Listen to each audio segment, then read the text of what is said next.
बिस्मिल्लाहिर्रहमानिर्रहीम। अस्सलाम वालेकुम दोस्तों, खबरनामा के नए खबर के साथ आपका दोस्त सिराज अहमद हाजिर है। दोस्तों, बिलावल के वज़ीर-ए-आज़म इमरान खान पर लफ्ज़ी वार, वज़ीर-ए-आज़म के मरहूम वालिद को भी ना बख्शा।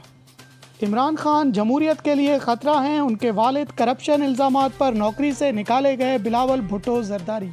दोस्तों, कराची में प्रेस कॉन्फ्रेंस करते हुए बिलावल ज़रदारी ने वफाकी हुकूमत पर कोरोना टेस्टिंग जानबूझकर कम करने का इल्ज़ाम आयद कर दिया। बिलावल भुट्टो ज़रदारी ने कहा कि मुल्क में कोरोना वायरस की टेस्टिंग कम होना अवाम के ख़िलाफ़ साजिश है, अवाम को बेवकूफ़ बनाया जा रहा है। कोरोना की टेस्टिंग कम होना अवाम के ख़िलाफ़ साजिश है। बिलावल भुट्टो ज़रदारी का कहना था कि मैं वाहिद सियासतदान हूँ जिसने पहले ही दिन मोदी की मुखालफत की।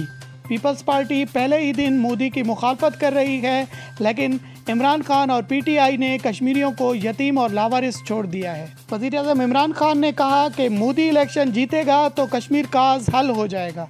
चेयरमैन पाकिस्तान पीपल्स पार्टी ने वज़ीर-ए-आज़म इमरान खान और वफाकी हुकूमत पर करप्शन के इल्ज़ामात भी लगाए। उनका कहना था कि इमरान खान खुद करप्शन का रिकॉर्ड तोड़ रहे हैं। पोलियो में करप्शन, हज में करप्शन, पीआईए में करप्शन, पूरा पंजाब जादू और करप्शन से चल रहा है। बिलावल का कहना था कि अब हमें मजबूर कर दिया गया है, तो कोरोना हो या ना हो सड़कों पर निकलेंगे, यहाँ से लेकर इस्लामाबाद तक पहुँचेंगे और इनको बाहर निकालेंगे।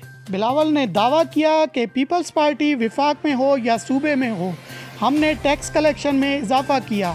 जब विफाक कोरोना की वजह से टैक्सेस कलेक्शन पर रो रही थी तो सिंध हुकूमत ने 8% ज़्यादा महसूलात जमा की। अगर आप हमारे चैनल पर नए हैं तो हमारे चैनल को सब्सक्राइब कीजिए और घंटी के आइकन को ज़रूर दबाएं ताकि हमारी हर वीडियो की नोटिफिकेशन आप तक बर वक्त पहुँचे। शुक्रिया।